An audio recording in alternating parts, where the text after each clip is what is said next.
शुभ संध्या बच्चों। आज के इस वीडियो में हम आत्मत्राण पाठ की पूरी व्याख्या देखेंगे। ठीक है, तो देखिए हम अपने वीडियो को शुरू करते हैं। देखिए, आत्मत्राण का मतलब होता है, आत्म मतलब होता है अपना, और त्राण का मतलब होता है भय का निवारण, यानी अपने भय का निवारण। ठीक है, यह जो कविता है ये रविन्द्रनाथ ठाकुर की है। उन्होंने इस कविता को बंगला भाषा में लिखा था।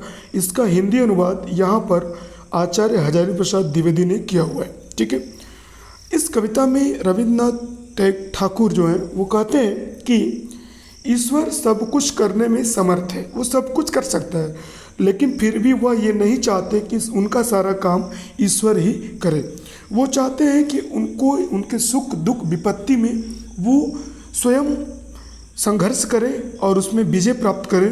वो ये नहीं चाहते कि किसी भी दुख की विपत्ति की घड़ी में ईश्वर उनकी सहायता करे।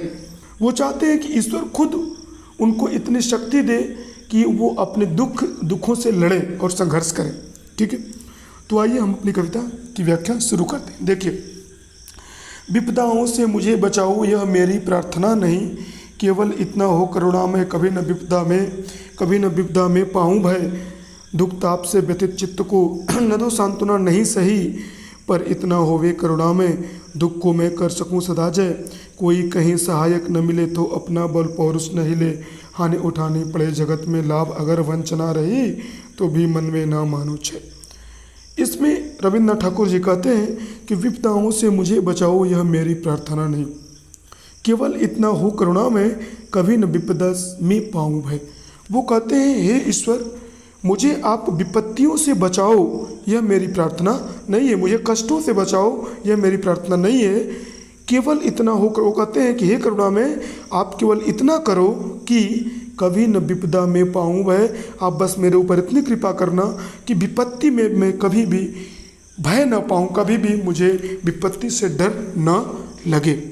दुख ताप से व्यथित चित्त को न दो सांत्वना नहीं सही। वो कहते हैं कि दुख ताप से व्यथित, दुख ताप से दुखी मेरे मन को आप सांत्वना नहीं दो तो भी ठीक है, लेकिन पर इतना हुए करुणा में। वो कहते हैं कि लेकिन हे करुणा में, हे ईश्वर इतना कर जरूर करना कि दुख को मैं कर सकूं सदा जय। मेरे अंदर इतनी शक्ति देना कि मैं उस दुख पर, अपने दुख पर विजय प्राप्त कर सकूं, ये करना।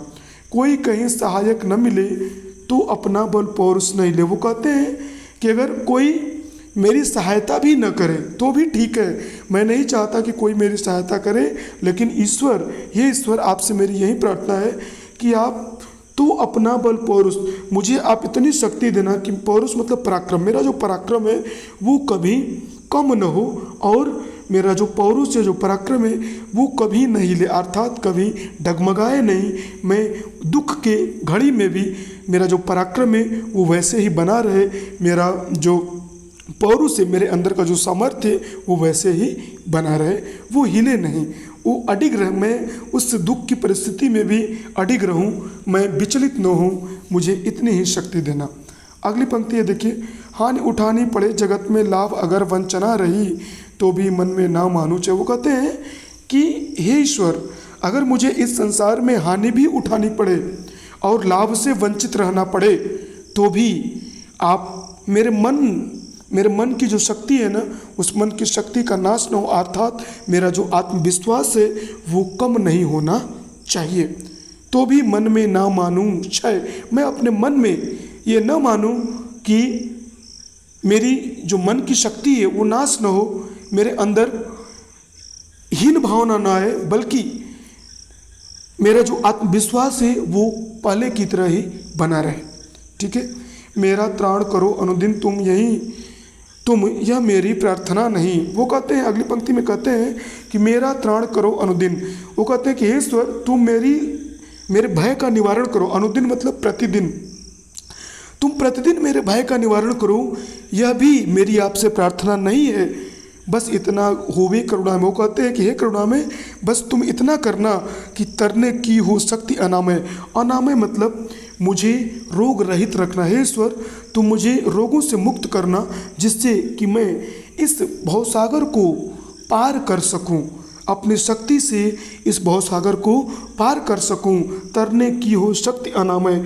अनामय है ईश्वर, तुम मुझे रोगों से मुक्त रखना, जिससे कि मेरे अंदर वो शक्ति आए कि मैं इस भवसागर को, संसार रूपी भवसागर को पार कर सकूं। मेरा भार अगर, अगली पंक्ति में कहते हैं कि मेरा भार अगर लघु करके न दो सांत्वना नहीं सही। वो कहते हैं मेरा भार का मतलब यहाँ दुख रूपी भार को कर है कि मेरे जो दुख का भार है, लघु करना मतलब कम करना, ठीक है।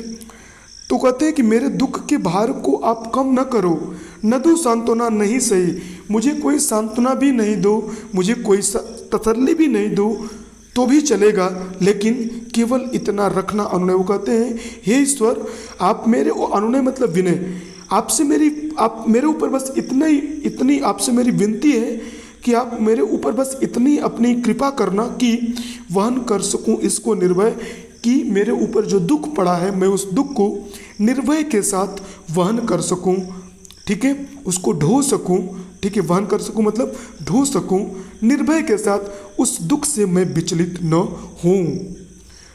अगली पंक्ति में कहते हैं नतसिर होकर सुख के दिन में तो मुख पहचानूं छिन छिन में, दुख रात्रि में करे वंचना मेरी जिस दिन निखिल मही, उस दिन ऐसा हो करुणा में तुम पर करूं नहीं कुछ संशय। वो कहते हैं अगली पंक्ति में कि नत सिर होकर सुख के दिन में, नत मतलब झुका करके, सिर मतलब शीश को। वो कहते हैं कि मैं अपने सिर को झुका करके सुख के दिन में भी तो मुख पहचानूं, छिन छिन मतलब पल पल में।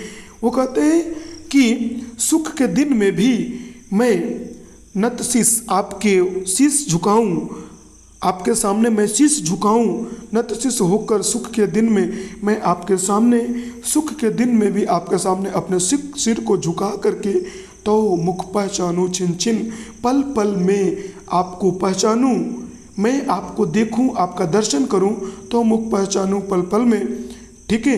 दुख रात्रि में करे वंचना मेरी जिस दिन निखिल मई, दुख रात्रि में करे वंचना यानी दुख रूपी रात्रि में भी जब पूरी पृथ्वी, निखिल मतलब संपूर्ण, मही मतलब पृथ्वी, जब संपूर्ण पृथ्वी मेरे साथ मेरी सहायता न करे, संपूर्ण पृथ्वी के लोग मेरी सहायता करने से वंचित रह जाएं, संपूर्ण पृथ्वी के लोग मेरे साथ मेरी कोई सहायता न करें, तो उस दुख की रात्रि में भी हे करुणा में तुम इतना करना कि उस दिन ऐसा हो करुणा में, उस दिन भी, उस दुख की रात्रि में भी हे करुणा में तुम ऐसा करना कि तुम पर करूं नहीं कुछ संशय, कि मैं तुम्हारे ऊपर किसी प्रकार का संदेह न करूं। बस आपसे मेरी यही प्रार्थना है कि हे ईश्वर, उस दुख की घड़ी में भी, संकट की घड़ी में भी तुम मेरे आत्मविश्वास को इतना बनाए रखना कि मैं तुम्हारे ऊपर कभी भी भूल कर भी संदेह न कर सकूं। यही मेरी आपसे प्रार्थना है, ठीक है। तो आज के वीडियो में इतना ही, मिलते हैं अगली वीडियो में किसी नए टॉपिक के साथ। तब तक के लिए जय हिंद, जय भारत।